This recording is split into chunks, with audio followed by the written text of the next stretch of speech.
Boxing Ego here. If you like this video, make sure you hit the like button and also subscribe to the channel and hit the bell icon on the top of your screen to get notified when the latest new content drops. 1.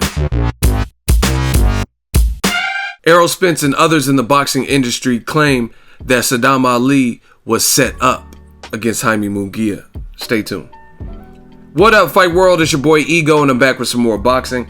Make sure you smash the like button. Also, subscribe to the channel for the latest and greatest in boxing. If you want to become part of the gang, notification gang, please hit the bell icon. Shout out to the Super Chats channel donations, the Venmo donations, and the Patreon family. We working now. I got to do a quick video. Sadam Ali lost his WBO junior middleweight title at 154 pounds tonight on HBO Boxing in New York.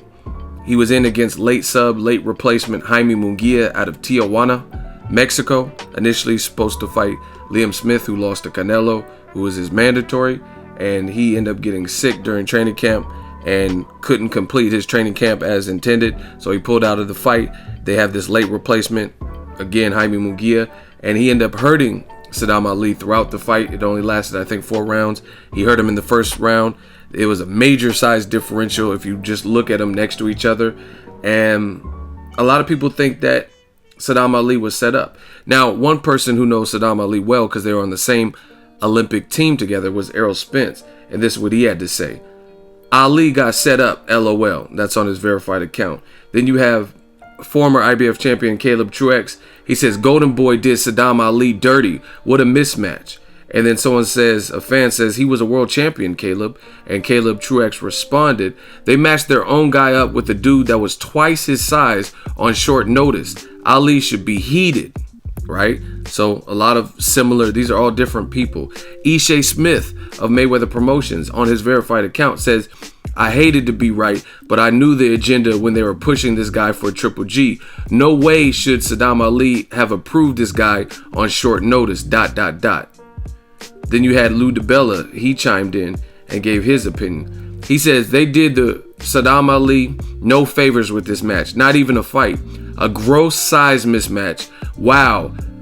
I don't know why they took this fight. Just look at the size difference.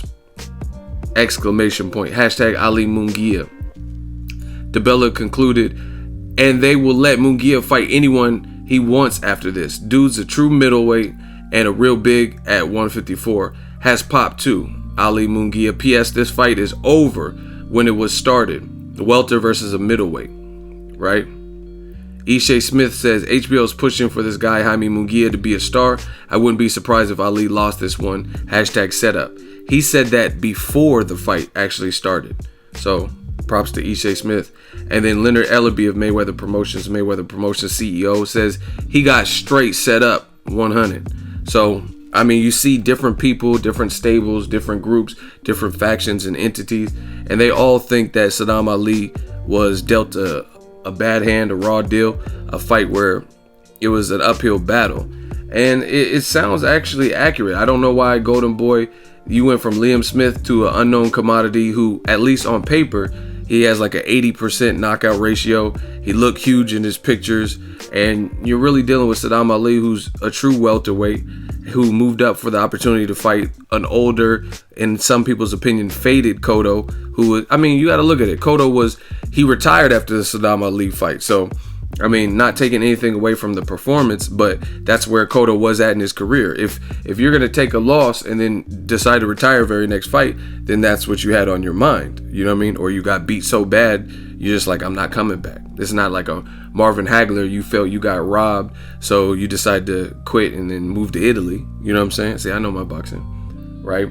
So you look at Cotto when he lost to Antonio Margarito, the first ever pro. He didn't quit or he didn't retire after that. You know what I'm saying? So that's just where Cotto was at in his career. Not taking anything away from the victory. Thought it was a very good victory for Sadam Ali. But to go from a complete style change to an unknown commodity that was that big, you know what I mean? It does look like a setup. Like, I never even heard of Jaime Munguia really up until Golovkin was looking for a dance partner after Canelo failed the drug test and bowed out of the Cinco de Mayo weekend. And then all of a sudden, Golden Boy, whose fighter bowed out, Canelo, bowed out of the Canelo Triple G fight, all of a sudden The Nevada State Athletic Commission, I believe, didn't approve Jaime Munguia, and then you see Jaime Munguia in another situation where it's a title fight.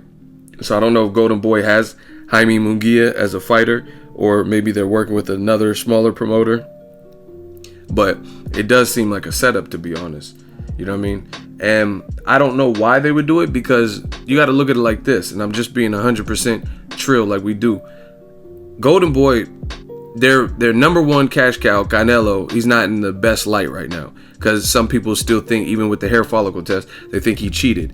Either way, they didn't get the fight that we all wanted on May 5th, because it's no fault of Golovkin's. He didn't fail a drug test, but because Canelo had something in the system. Right or wrong, tainted meat or not, it falls on Canelo, right? And now he's suspended, right? And the hair follicle test, to me, doesn't really exonerate him, because if that was the case, why is he still suspended?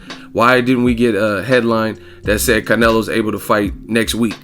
You know what I mean? So the hair follicle test, that's cool. That helps lend credence to what you're saying, but it doesn't exonerate you completely. It's not, to me, that conclusive, because if it was, then why is he still suspended? That wouldn't make sense. You know what I mean? If I'm in jail for a murder I didn't commit, and then DNA evidence is retested, when the DNA evidence gets, they're able to test samples better, small samples, and they find out it's not my DNA, then guess what? I'll get some kind of clemency or pardon, and they'll release me from jail. They're not going to be like, oh, stay in jail, even though we have DNA evidence to support what you've been saying all along, that you're innocent.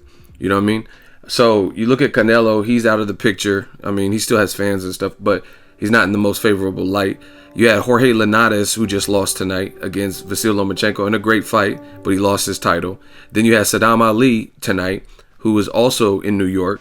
He lost his title to an unknown Jaime Munguia, who looked huge, right? So that's two Golden Boy fighters on one night. Canelo's not in the most favorable light.